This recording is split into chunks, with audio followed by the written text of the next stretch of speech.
మా కాలంలో చూస్తున్న జగన్మోహన్ రెడ్డి గారు వేరు సార్. మీరు మీరు రాజశేఖర రెడ్డి గారిని చూసారు. కోట్ల విజయభాస్కర్ రెడ్డి గారిని చూసారు. ఇంకొక రెడ్డి గారిని చూసారు. ఈ రెడ్డి వేరు సార్. ఈ రెడ్డి కంత్రి రెడ్డి. ఖతర్నాక్ రెడ్డి. సో మీరెప్పుడు శత్రువుని ఎప్పటికీ తక్కువ అంచనా వేయకండి. అది చాప కింద నీరులాగే ఉంటది. సో నాకైతే ప్రమాణ స్వీకారం నిన్నటి రోజు చంద్రబాబు గారు చేస్తూ పథకాల మీద సంతకాలు పెట్టి, ఆయన్ని స్వయంగా సచివాలయంలో కలిసి ఆయన కాళ్ళకి దండం పెట్టి బయటకొచ్చాక, ఇది కాదు గెలుపు. 2029 గెలుపే గెలుపు. ఎందుకంటే కూటమి కలిసి 164 సీట్లు మనం కష్టపడి తెచ్చుకున్నాం. చాలా పోరాడం. ఆయన జైలుకి వెళ్ళాడు.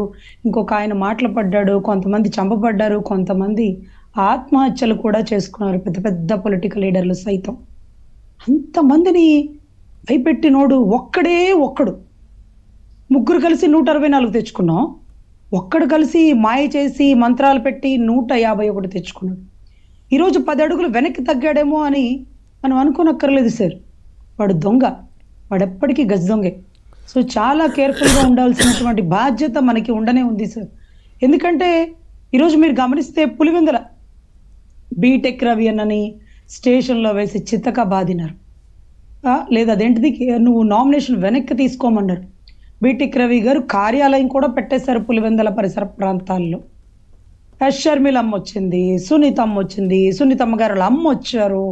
హత్య రాజకీయాన్ని ప్రోత్సహించకుండా నింది ఎవిడెంటరీ చూపించింది. అవినాష్ రెడ్డి గారితో ఈ పని చేపించిన మా అన్న జగన్మోహన్ రెడ్డి గారికి ఓటెయ్యద్దు అని చెప్పింది. కళ్ళమ్మ నీళ్ళు పెట్టుకున్నారు. పసుపు చెరగట్టుకుని అవమానించారన్నారు. తల్లి సైతం ఓటేయమని చెప్పకుండా నా కూతుర్ని గెలిపించండి అని చెప్పి పక్క దేశంలో దాక్కుంటే అదే పులివెందుల్లో ఎంత మెజారిటీ వచ్చిందో మర్చిపోయారా? అమరావతి నడిబొడ్డు మేం చేసాం. కాళ్ళ పట్టుకొని ఈడ్చుకెళ్ళినటువంటి పోలీసు వాళ్ళని మేము చూసాం. ఆడబిడ్డల పొత్తుళ్లలో కొట్టినటువంటి పోలీసు వాళ్ళని మేము చూసాం.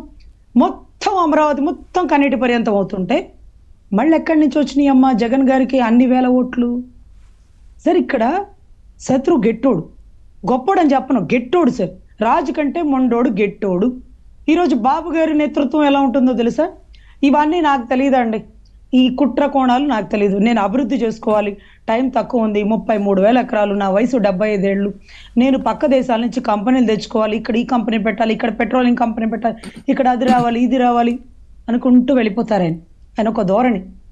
ఇక్కడ మనోడు ఏం చేస్తాడు, మళ్ళీ రేపు పొద్దు నుంచే పాదయాత్ర పెడతారంట.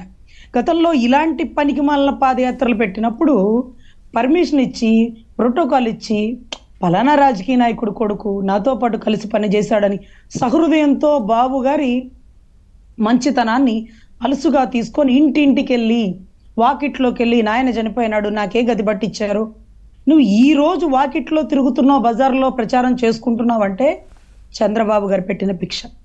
మళ్ళీ అదే పని నేను చేస్తాను అంటున్నాడు. శాసన మండలిని బుజ్జగిస్తున్నాడు. అంటే శాసనసభకు ఆమోదం చేస్తే మళ్ళీ శాసన మండలిలో ఆ బిల్లును ఆపేసే ప్రపోజల్ ఉంటుంది, అన్నిట్లో మీరు సిద్ధంగా ఉండండి అంటున్నాడు. ఇక్కడ నా పాయింట్ ఏంటంటే సార్, తల్లిదండ్రులు బిడ్డల కోసం అక్కడ చదివించాలి, ఆ అబ్బాయికి ఇచ్చి పెళ్లి చేయాలంటూ కూడబెట్టి డిసిప్లిన్గా పెట్టి అన్నీ చేస్తారు. మరి పిల్లలేంటో ఇంకొకరితో ప్రేమలో పడిపోయి వెళ్ళిపోతారు. తల్లిదండ్రులు చేయలేంది ఆ ప్రేమించేవాడు చేసేది ఏంటో మనం తెలుసుకోవాలి. ఈరోజు ఆ ప్రేమించేవాడు ముసుగులో వస్తున్న జగన్మోహన్ రెడ్డి ఈ 18 ఏళ్ల వయసులో ఉన్న పిల్లలు ప్రజలతో సరిసమానంగా ఏ రకంగా ప్రజల్ని మాయ చేసి బుట్టలో వేసుకుంటున్నాడు అనేది తెలుసుకోవాలి. ఈరోజు సిద్ధం అని వాకిట్లోకి వచ్చినటువంటి గౌరవ జగన్మోహన్ రెడ్డి గారికి